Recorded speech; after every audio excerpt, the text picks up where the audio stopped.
3 పనులు ఖచ్చితంగా చేస్తే వద్దన్న డబ్బు ఇంటికి వచ్చి కూర్చుంటుంది. కానీ ఆ 3 పనులు మనం చేస్తామా లేదా? చేయగలమా? చెయ్యలేము. ఎందుకు తెలుసా అండి? అవి రూపాయి ఖర్చు లేనిది, చాలా తేలికైనటువంటిది, ఆడుతూ పాడుతూ చేసేటువంటిది. ఖర్చు లేని పనులు అయితే చేస్తారు చెయ్యమండి. ఆడుతూ పాడుతూ చేసేటువంటిది. ఆ 3 పనులు మనం చేయగలిగితే లక్ష్మీ అమ్మవారిని మనం గెంటేసిన బయటికి పోతే ఆవిడ అది చేస్తారు ఎవరైనా? అది కనుక చేసేయటం మొదలు పెడితే ఏ గుడి మెట్లు ఎక్కాల్సిన అవసరం ఎవరికి ఉండదండి.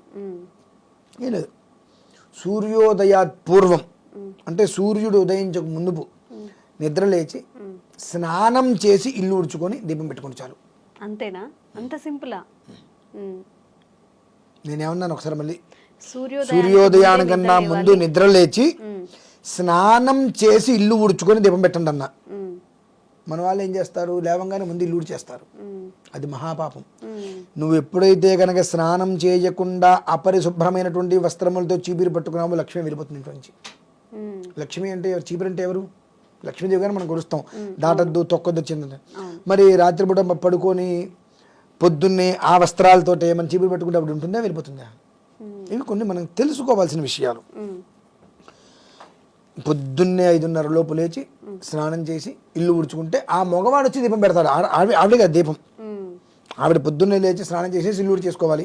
అతను స్నానం చేసి వచ్చి 5:30 గంటల దీపారాధన పెట్టాలి. ఇది ఒక విధానం, ఒక పని చేయాల్సింది. రెండో పని, ఇంట్లో భర్త అనేటువంటి వ్యక్తి ఎవరైతే ఉన్నారో నువ్వెంత నీ పని నువ్వు చూసుకో అనేటువంటి పదాలు ఉచ్చరించకుండా భార్యను అలా అనకుండా భర్తని అనకూడదు అంటున్నా. ఎందువలనంటే వాడు వెధవైతే కావచ్చు కాక మనం వాళ్ళ నుదుటను బొట్టు పెట్టుకుంటున్నామంటే ఎవరు కారణం? సుమంగలిగా మనం ఉన్నామంటే అతనే కారణం. మనం ఏం చేస్తాం? దేవుడి దగ్గర కూర్చుంటాం, అతను నుంచి కాస్త కాఫీ అందే ఆగు పూజ చేస్తున్నా కనిపించట్లేదు అంటాం. నీ పూజా పురస్కారం నివేదన ఎంతవరకు వాడి మొహానికి కాఫీ ఉండదు, వాడికి టిఫిన్ ఉండదు, ఏమీ ఉండదు. కడుపుతో ఆకలితో వాడు ఇబ్బంది పెడుతుంటాడు. దానివల్ల నీకు పాపం తప్ప పుణ్యం రాదు. ఎంత చేసుకున్నా ఉపయోగం లేదు. కనుక స్త్రీ వివాహమైన తర్వాత భర్తకి చేసుకోవాల్సిన, భర్త కడుపు నుండి అన్నం పెట్టి పంపించేసి నివేదన చేసుకో. ఇది రెండో విషయం. భర్తకి కడుపు నిండా పెట్టి ఆయన్ని పంపించి నువ్వు పూజ చేసుకో, పురస్కారాలు చేసుకో, ఇక నీ ఇష్టం అది. భర్త ఇంట్లో ఉండగా భర్తకి కావాల్సినవన్నీ చూడకుండా నువ్వు నీ పని నువ్వు చూసుకుని దేవుడి దగ్గర కూర్చుని దీపారాధన చేసుకుంటా అంటే పాపం తప్ప పుణ్యం రాదు. కాబట్టి నువ్వు స్నానం చేసి ఇల్లు ఉడిచేయడానికి అతను స్నానం చేసి వస్తాడు, రావాలి. అందుకే నేను ఎవరు చెయ్యరు అని చెప్తున్నా. రావాలి, వచ్చి దీపారాధన అతను చేసుకోవాలి. చేసుకున్న తర్వాత అతను కాఫీనో టీనో టిఫినో అతనికి ఇచ్చేసి అతను కావాల్సింది ఏర్పాటు చేసి అతను ఆఫీస్కి పంపించడానికి కావాల్సిన ఏర్పాటు చేసి ఆ తర్వాత నువ్వు ఇంట్లో పూజ చేసుకుంటూ పురస్కారాలు చేసుకుంటూ చేసుకో. ఇది రెండో విషయం. ఇకపోతే మూడో విషయం, అస్తమానం సూర్యాస్తమానం అవడానికి మునుపు శుభ్రంగా ఇల్లు ఊడి చేసుకొని దీపారాధన చేసుకో. ఈ 3 చేయగలరా? చేయగలరు గురుగారు. నిజం చెప్పండి. కొంచెం చెయ్యాలి అనుకుంటే చేయొచ్చు. ఈ 3 ఖచ్చితంగా చేయగలిగితే నిరవధికంగా ధన ప్రవాహం జరుగుతుంది. ఈ 3 చెయ్యకుండా ముఖ్యకాలాతీత ప్రాయశ్చిత్తం అంటే రాత్రి నేను 11 నుంచి ఇంటికి వచ్చి పడుకున్నానండి, పొద్దున్న లేవలేకపోయిన ప్రాయశ్చిత్తం చేసుకుంటుంది. ఎంతకాలం చేసినా ప్రాయశ్చిత్తమే.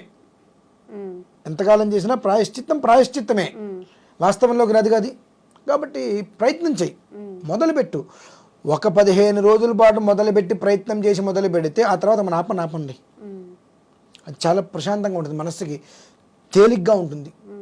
ఎంత తేజస్సు, వర్చస్సు, యశస్సు అంటే అంతటి ఆనందాన్ని వాళ్ళు ఎప్పుడు అనుభవించి ఉంటారు బహుశా. అంతటి మానసిక ప్రశాంతత అనేటువంటిది ఏర్పడుతుంది.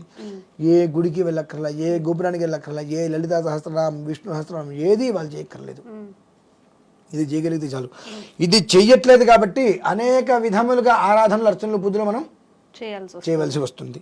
ఇది ఒక్కటి చేస్తే ఇంకా ఏది చేయవలసిన అవసరం ఏ గృహస్థులకి కూడా ఉండదు. అదొక్కటే ఆచరించగలరా? కష్టం అండి. నేను చెప్పాక చాలా తేలికైంది. ₹1 ఖర్చు పెట్టు, ఇంత ఖర్చు పెట్టి ఆ పని చేయండి, ఆ గుళ్ళోకి వెళ్ళి దేవతార్చన చేసండి, ఆ గుళ్ళోకి వెళ్ళి ప్రదక్షిణాలు చేసండి, ఆ గుళ్ళో ఫలానా దేవుడికి వెళ్ళి ఇలా వేసండి పుణ్యం వస్తుందంటే పరిగెడతాం. ఇంట్లో పొద్దునే లేవయ్యా నీకు ఫలితం వస్తుందంటే మనం లేవు. అందుకనే పెద్దలు కూడా కొన్ని ఇంతకుముందు ఒక వీడియోలో పెద్దల గురించి మాట్లాడారు కదా. ఆ పెద్దలన్న మాట ఏంటో తెలుసా అండి? పరిగెత్తి పాలు తాగేదానికన్నా నిలబడి నీళ్లు తాగడం బెటర్ అని. మనం ఏం చేస్తున్నాం? ఎక్కడికో వెళ్తే ఏదో పుణ్యం వస్తుంది అనుకుంటాం. నీకు ఇల్లు లేదా, నీ ఇంట్లో దేవుడు లేడా, అసలు నీ ఒంట్లో దేవుడు లేడా, నీ ఇంట్లో నీ లోపల లేని దేవుడు ఎక్కడో కొండ మీద ఎక్కడ ఉంటాడు ఇంకా.